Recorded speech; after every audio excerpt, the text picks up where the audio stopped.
people who want to be future entrepreneurs, what kind of training, what is it that you suggest they do to get the skills they need to be a successful entrepreneur? What would you recommend somebody that's interested in entrepreneurialism? Definitely. I think the single most important thing if you want to be an entrepreneur is your mindset.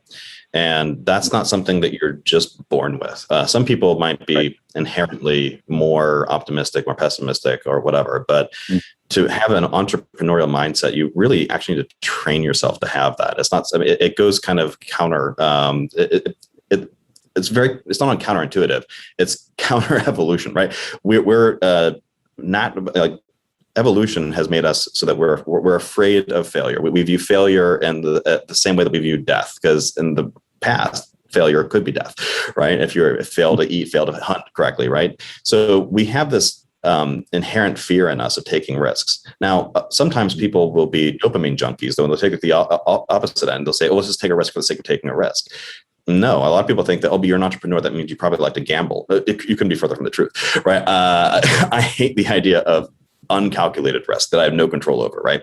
But I'm not afraid of risk itself. I'm not afraid of failure as long as I have control over how big that failure is, right? And I accept that failure can happen in the beginning. So training your mindset is the most important thing. And there's a reason for that. If you train your mindset early and you keep a couple key principles in mind, the rest kind of comes very naturally, right? I mean, if someone told you, hey, if you want to be an entrepreneur, you need to go, learn about certain tax rules or even about the C Corp versus LLC type thing, say BS, right? You don't need to know that on day one.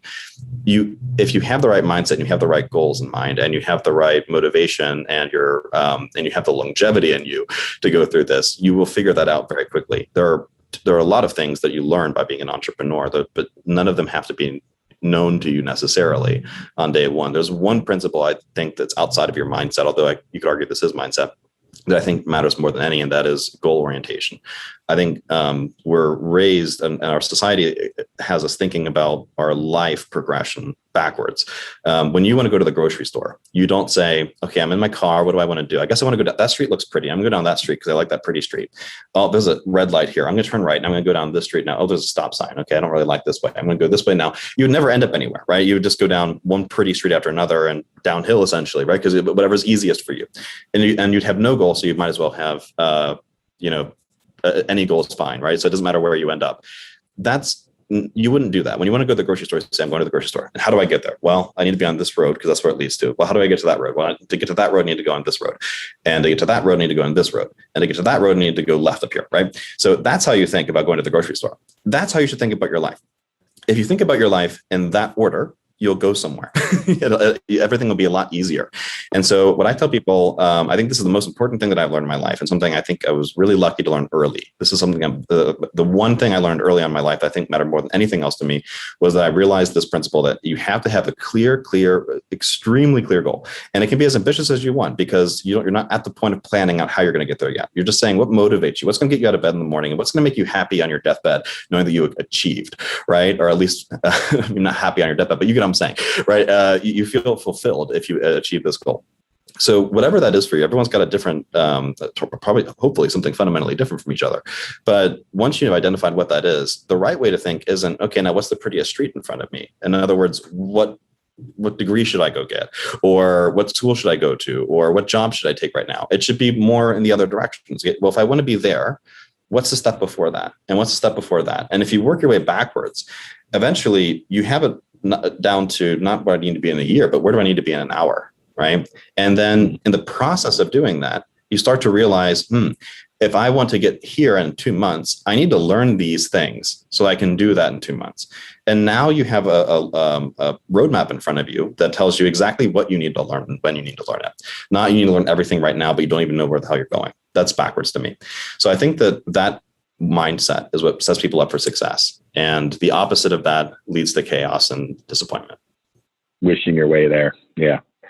Good. And I have maybe one last question based on the time we have here is, what else would you like to share with maybe top data officers in the world? What's any kind of parting comments you might have or advice you might have for data officers? Take risks, but calculated one. Take calculated risks and realize that what the future of data is going to be very different than the past, right?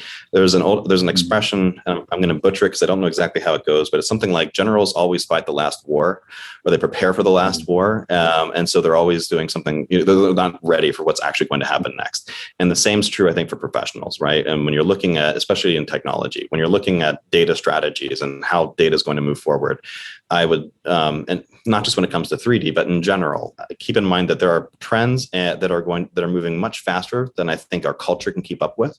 And the best data officers are going to be people who not only can are ready, accept that's happening, but are anticipating it. They're planning for it, and they're thinking ahead. They're not thinking how things used to be done. And if you view your job as a job where you just want to protect your title, then I would say that you're certainly in the wrong line of work for yourself, but also for your company, because you owe it to your stakeholders as a CXO, right? To take calculated risks and to be looking forward all the time. You can't look back. Excellent advice. Well, I appreciate that. Paul, it's been a pleasure speaking with you.